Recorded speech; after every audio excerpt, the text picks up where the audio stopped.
Hi friends, இந்த வீடியோவில் rich dad poor dad புக்கோட சம்மரி தான் பார்த்துன்னு இருக்கோம். இது சாப்டர் 2 வீடியோ. சாப்டர் 1ல் நம்ம என்ன பார்த்தோம் அப்படின்னு சொல்லிட்டு சுருக்கமாக பார்த்துடலாம்.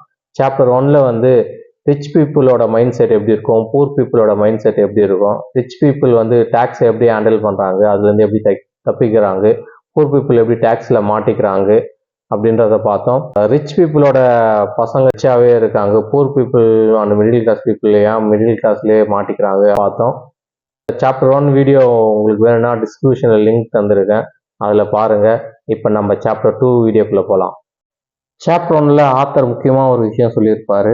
பணக்காரர்கள் எப்பவுமே பணத்துக்காக வேலை செய்ய மாட்டாங்க, பணம் தான் அவங்களுக்காக வேலை செய்யும் அப்படின்னு சொல்லிட்டு. ஸோ அதுதான் வந்து அவர் எப்படி ப்ராக்டிக்கலாக கற்றுக்கினாரு அப்படின்றத சாப்டர் 2 வீடியோவில் நம்ம பார்க்க போகிறோம்.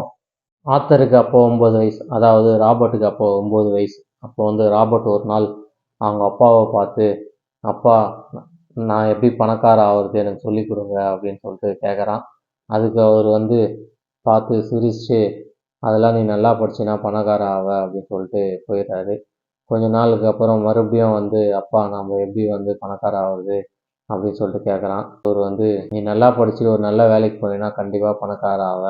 அவனுக்கு வந்து அந்த பதில் வந்து சாட்டிஸ்ஃபையாக இல்லை. உடனே அவர் வந்து எனக்கு உடனே பணக்காரன் ஆகணும், அதுக்கு ஏதாவது வழி சொல்லுங்கள் அப்படின்னு சொல்லிட்டு கேட்குறான்.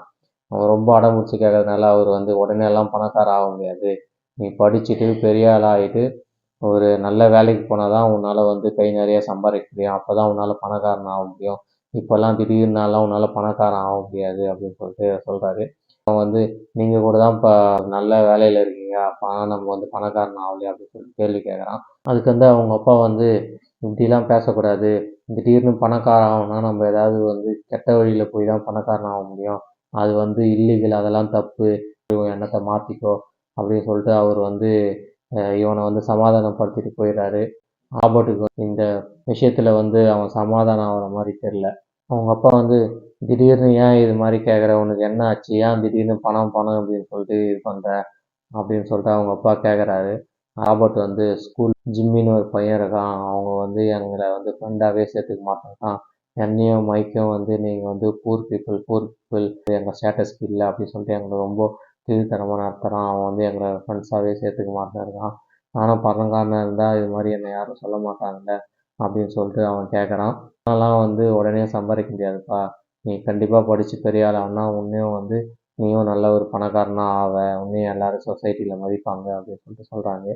ஆனால் ராபர்ட்டுக்கு எடுத்துக்கிற பதிலாக இல்லை. ஸோ உடனே சரி, இதுக்கு மேலே அப்பாவை வந்து தொல்லை பண்ணக்கூடாது, நம்ம எப்படியாவது வேறு வழியில் பணக்காரனாக ஆகணும் அப்படின்னு சொல்லி மைண்டில் திங்க் பண்ணுறான்.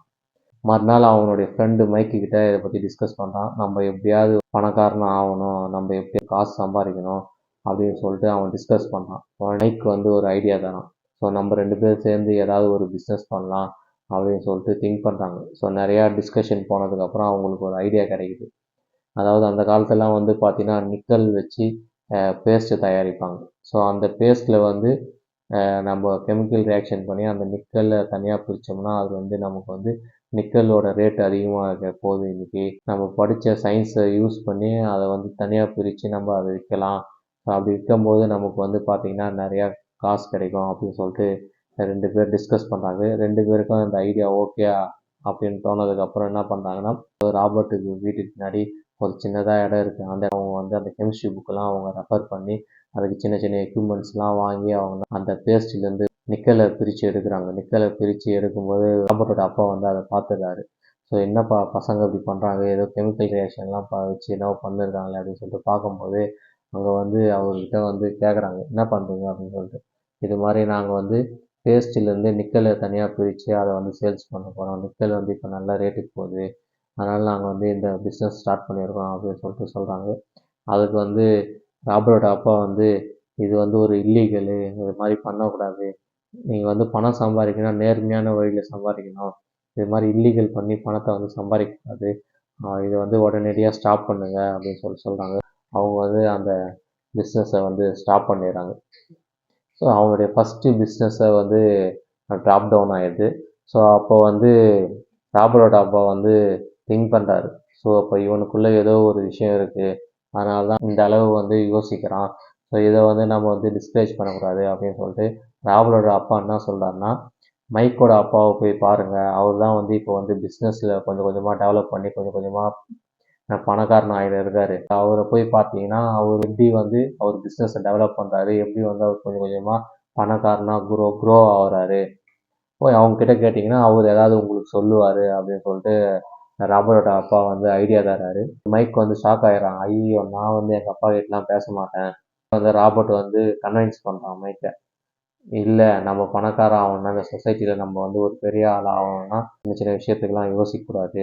நான் வேணாலும் உங்கள் அப்பா கிட்ட வந்து கேட்டு பார்க்குறேன் சொல்கிறான். ராபர்ட்டும் மைக்கும் ஒரு நாள் சண்டே போயிட்டு மைக்கோட அப்பாவை வந்து போய் பார்க்குறாங்க.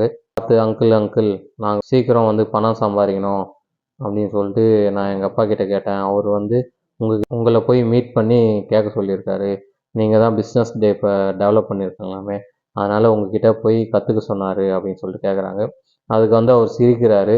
உடனே வந்து ஏன் நீங்கள் உடனே பணக்காரன் ஆகணும் அப்படின்னு சொல்லிட்டு கேட்குறாரு. ராபர்ட் அப்பாக்கிட்ட என்ன சொன்னாங்களோ அதே விஷயத்த மைக்கோட அப்பா கிட்டேயும் சொல்கிறாங்க. சீரியஸ்னஸ் அவர் புரிஞ்சுக்கிறாரு. ஸோ இவங்க என்ன பண்ணாங்க, இவங்க பிஸ்னஸ் எப்படி பண்ணாங்க, ஸோ அது எப்படி ட்ராப் ஆச்சு, எல்லா கதையும் மைக்கோட அப்பா கேட்குறாரு. அதுக்கப்புறம் பசங்க ஏதோ சீரியஸாக இருக்காங்க, இவங்களுக்கு ஏதாவது நம்ம சொல்லி தரணும் அப்படின்னு சொல்லிட்டு அவர் வந்து திங்க் பண்ணுறாரு. வந்து உங்களுக்கு வந்து உட்கார வச்சு சொல்லி தர மாட்டேன், நீங்கள் வந்து என்னுடைய சூப்பர் மார்க்கெட்டில் வந்து ஒர்க் பண்ணணும். ஸோ நீங்கள் ஒர்க் பண்ண நான் கொஞ்சம் கொஞ்சமாக உங்களுக்கு சொல்லி தருவேன். ஆனால் அதுக்கு வந்து பார்த்தீங்கன்னா 10 சென்ட்டு தான் தருவேன் அப்படின்றாரு. ஸோ 10 சென்ட்னா இப்போ வந்து டாலருக்கும் கம்மி அது. ஸோ நான் வந்து உங்களுக்கு இவ்வளோ தான் தருவேன் அப்படின்றாரு. உடனே அவங்க வந்து கொஞ்சம் யோசிக்கிறாங்க. உடனே மைக்கோட அப்பா வந்து இதுக்கு டைம்லாம் இல்லை, நீங்கள் இந்த ஆஃபரை எடுத்துக்குன்னா நான் உங்களை வந்து என்னுடைய இதுவில் சேர்த்துக்கிறேன், இல்லைனா நீங்கள் வந்து போய் உங்கள் வேலையை பாருங்கள் அப்படின்னு உடனே அர்ஜென்ட் பண்ணவே உடனே வந்து ராபர்ட்டும் மைக்கும் சரி ஓகே நாங்கள் ஏற்றுக்குறோம் அப்படின்னு சொல்லிட்டு சேர்ந்துக்கிறாங்க. அதுக்கப்புறம் டெய்லியும் வந்து நான் ஸ்கூல் முடிச்சுட்டு ஈவினிங் வந்து பார்ட் டைமாக போயிட்டு அந்த சூப்பர் மார்க்கெட்டில் ஒர்க் பண்ணுறாங்க. இப்படியே ஒரு வாரம் போகுது. மைக்கோட அப்பா எதுவுமே அவங்கக்கிட்ட பேசல, எதுவும் சொல்லி தரல. அப்படியே 2 வாரம் போகுது, 3 வாரம் போகுது. ராபர்ட்டுக்கு பொறுமை தாங்கலை. என்னடா இது, எதுவுமே நமக்கு சொல்லி தரல, இவர் வந்து நம்மளை ஏமாத்துறாரோ, இவர் சூப்பர் மார்க்கெட்டுக்கு ஆள் இல்லைன்னு சொல்லிட்டு நம்மளை ஏமாற்றி வேலை வாங்குறாரோ அப்படின்னு சொல்லிட்டு அப்படிலாம் இவன் திங்க் பண்ணுறான். திங்க் பண்ணிவிட்டு பொறுமை தாங்காமல் நேராக போயிட்டு மைக்கு கிட்ட டிஸ்கஸ் பண்ணுறான். இது மாதிரி நான் இந்த வேலையிலேருந்து நின்றுலான்னு இருக்கேன், என்னால் எதுவுமே வந்து கற்றுக்க முடியல, எதுவும் உங்கள் அப்பா வந்து கத்தியே தரமாட்டேன்னு இருக்காரு, என்னை வந்து 3 வாரமாக உங்கள் தேவைக்காக என்னை யூஸ் பண்ணுறீங்க, என்னை ரொம்ப கம்மியான சம்பளத்துக்கு நீங்கள் வந்து சைல்டு லேபர் மாதிரி என்னை நடத்துகிறீங்க அப்படின்னு சொல்லிட்டு மைக்கு கிட்ட வந்து கொஞ்சம் கோபமாக பேசுகிறான். உடனே வந்து மைக் சிரிக்கிறான். இதை பார்த்துட்டு ராபர்ட்டுக்கு வந்து இன்னும் கோபம் அதிகமாக, எதுக்கு நீ சிரிக்கிற, நான் ரொம்ப சீரியஸாக பேசின்னு இருக்கேன் ஆனால் நீ சிரிக்கிற அப்படின்னு சொல்லிட்டு.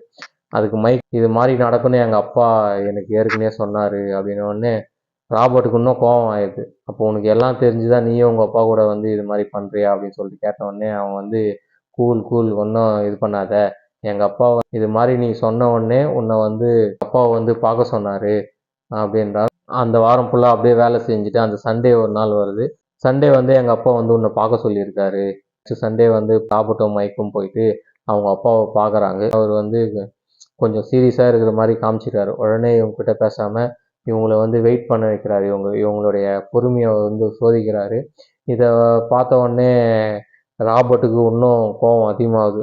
ராபர்ட்டையும் மைக்கோட டேட் கூப்பிட்றாரு, வாங்கப்பா என்னப்பா விஷயம் அப்படின்னு சொல்லிட்டு. அவன் வந்து கோவத்தில் வந்து என்ன பேசுறதுன்னு தெரியாமல் ரொம்ப அவங்க அப்பா கிட்ட வந்து கொஞ்சம் கோபமாக பேசுகிறான். நீங்கள் வந்து என்னை ஏமாத்துறீங்க அங்கிள், இது மாதிரி சைல்டு லேபர் மாதிரி என்னை யூஸ் பண்ணுறீங்க, எனக்கு ரொம்ப கம்மியான சம்பளம் தான் தரீங்க, இருந்தாலும் நாங்கள் வேலைக்கு ஒத்துக்கணும், ஆனால் வந்து நீங்கள் சொல்லி தரேன்னு சொல்லிட்டு எங்களுக்கு எதுவுமே சொல்லி தரல அப்படின்னு சொல்லிட்டு கேட்குறான். அதுக்கு வந்து அவர் வந்து ஓகே பரவாயில்லையே, நீ கொஞ்சம் கொஞ்சமாக ஒரு லேபர் மாதிரி பேச ஆரம்பிச்சியே அப்படின்னா, ஏன் அங்கிள் இது மாதிரி பேசுகிறீங்க அப்படின்னு சொல்லிட்டு கேட்குறான். இல்லை, பொதுவாக வந்து என்கிட்ட வேலை செய்கிறவங்களாம் சம்பளம் கம்மியானா இப்படி தான் வந்து என்கிட்ட வந்து சம்பளம் பத்தலை இன்னும் அதிகமாக தாங்கன்னு கேட்பாங்க. நீயும் வந்து அதே மாதிரி சம்பளம் பத்தலைன்ற, நீயும் ஒரு லேபர் மாதிரி பேச ஆரம்பிச்சிட்ட அப்படின்னு சொல்கிறாரு. ராபர்ட்டுக்கு ஒன்றுமே புரியல, என்னடா இவர் நம்ம ஏதோ பேசியிருந்தா இவர் மாட்டு லேபர் அது இதுன்னு சொல்லிட்டு சொல்கிறாரு அப்படின்னு சொல்லிட்டு அவன் வந்து அவங்க அப்பாவே ஒரு மாதிரி பார்க்குறான். மைக்கோட அப்பா அதாவது ரிச் டேட் வந்து கேட்குறாரு, உனக்கு வந்து நான் சொல்லித்தரேன்னா கிளாஸ் ரூமில் சொல்லித்தர மாதிரி உட்கார வச்சு உன்னை கை பிடிச்சி சொல்லி தருவேன்னு எதிர்பார்த்தியா? அவன் வந்து ஆமாம், நீங்கள் ஏதாவது எனக்கு வந்து கிளாஸ் மாதிரி எடுப்பீங்க, எனக்கு சொல்லி தருவீங்க, என் கூட பக்கத்தில் இருந்து சொல்லி தருவீங்க அப்படின்னு நான் எதிர்பார்த்தேன் அப்படின்னு கேட்குறான். அது மாதிரி நீ கற்றுக்கணுன்னா சீக்கிரம் வந்து அது மறந்துடுவ. லைஃப்பில் எப்பவுமே நீயா அனுபவித்து நீயா ஒரு ஒரு சுச்சுவேஷனில் மாட்டி ஸ்ட்ரகிள் ஆகி அந்த இடத்துல நீ என்ன கற்றுக்கிறியோ அதுதான் உனக்கு லைஃப் லாங் யூஸ் ஆகும். உன்னை ஒரு கிளாஸ் ரூமில் உட்கார வச்சு சொன்னால் அதெல்லாம் வந்து பார்த்தீங்கன்னா ஒரு எக்ஸாம் எழுதின உடனே அது எப்படி மறக்குதோ அது மாதிரி உனக்கு மறந்து போயிடுவேன். கிரிட்டிக்கலான சுச்சுவேஷனில் நீ போய் ஒர்க் பண்ணி அந்த சுச்சுவேஷனில் உன்னால் வந்து ஹேண்டில் பண்ண முடியாமல் அந்த இடத்துல ஸ்ட்ரகிள் ஆகி அங்கேருந்து நீ என்ன கற்றுக்கிறியோ அதுதான் உனக்கு லைஃப் லாங் வந்து இதுவாகும்.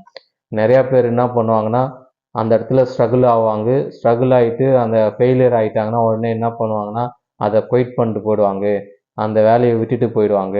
ஸோ சில பேர் என்ன பண்ணுவாங்கன்னா புலம்பி தீர்த்துட்டு அந்த வேலையை தொடர்ந்து செய்ய ஆரம்பிச்சிடுவாங்க. ஆனால் ஒரு சிலர் தான் அந்த இடத்துல இருந்து ஒரு லெசனை கற்றுக்குங்க, அந்த லெசன் என்ன கற்று தருதோ அதுலேருந்து ஒரு படி மேலே போவாங்க. ஸோ அதை தான் வந்து நான் உனக்கு வந்து சுச்சுவேஷன் ஹேண்டில் பண்ணுறதுக்கு நான் சொல்லி கொடுத்தேன் அப்படின்ன உடனே ராபர்ட்டுக்கு ஒரே ஆச்சரியமாக இருக்குது. ஏன்னா ஒரு சின்ன பையனுக்கு இது மாதிரி ஒரு பெரிய விஷயம் சொன்னால் அவனுக்கு ஆச்சரியமாகவும் இருக்குது. இது மாதிரி யாரும் அவனுக்கு சொன்னதும் இல்லை, இது மாதிரி அவன் அனுபவிச்சதும் இல்லை. உடனே அப்போ தான் யோசிக்கிறான், ரிச் டேடுக்கிட்ட ஏதோ சம்திங் விஷயம் இருக்குது அப்படின்னு சொல்லிட்டு அவன் திங்க் பண்ணுற ஆரம்பிக்கிறான். இருந்தாலும் அந்த கோபமும் அந்த இதுவும் தேரல. நான் ரொம்ப கம்மியான சம்பளத்தில் வேலை செய்கிறேன், எனக்கு கொஞ்சம் சம்பளமாவது ஏற்றித்தாங்க அப்படின்னு சொல்லிட்டு கேட்குறான். அவர் வந்து சொல்கிறாரு, நான் சம்பளம் ஏற்றி தந்தால் மட்டும் பிரச்சனை தீர்ந்துடாது. 10 சென்ட்டு வாங்குறேன்னா நான் இன்னும் ஒரு 10 சென்ட் உனக்கு ஏற்றி தரலாம். அதனால நீ உடனே உன்னால் வந்து பணக்காரனா ஆயிட முடியாது. பணம் வந்து தேவை நமக்கு வந்து இன்க்ரிமெண்ட் வாங்கிட்டா நம்ம பிரச்சனைலாம் சால்வ் ஆகிடும், நமக்கு கொஞ்சம் பணம் அதிகமாக வந்தால் நம்ம பிரச்சனைலாம் சால்வ் ஆகிடும் அப்படின்னு சொல்லிட்டு பூர் பீப்புள் வந்து திங்க் பண்ணினே இருப்பாங்க. ஆனால் பணம் அவ்வளோ சீக்கிரத்தில் வந்து யாருக்கும் கிடச்சிடாது. இப்படியே அவங்க திங்க் பண்ணி அவங்க காலம் அப்படியே போயிடும். அதனால் வந்து நீ வந்து எக்ஸ்ட்ரா வேஜஸ் வாங்கிறதுனால மட்டும் நீ உடனே பணக்காரன் ஆகிட முடியாது அப்படின்னு சொல்லிட்டு சொல்கிறாரு. உடனே அவனுக்கு வந்து ஏதோ வந்து இவர் ஏதோ புதுசாக சொல்கிறாரு அப்படின்னு சொல்லிட்டு அவனுக்குள்ளே வந்து ஒரு க்யூரியாசிட்டி வருது. அவர் ரிச் டாட் வந்து மைக்குக்கு என்ன கற்றுக் கொடுத்தாரு, அவனுக்கு என்ன லெசன் வந்து இன்னும் கற்றுக் கொடுத்தாரு அப்படின்றத பார்ட் 3 வீடியோவில் பார்க்கலாம். நன்றி, வணக்கம்.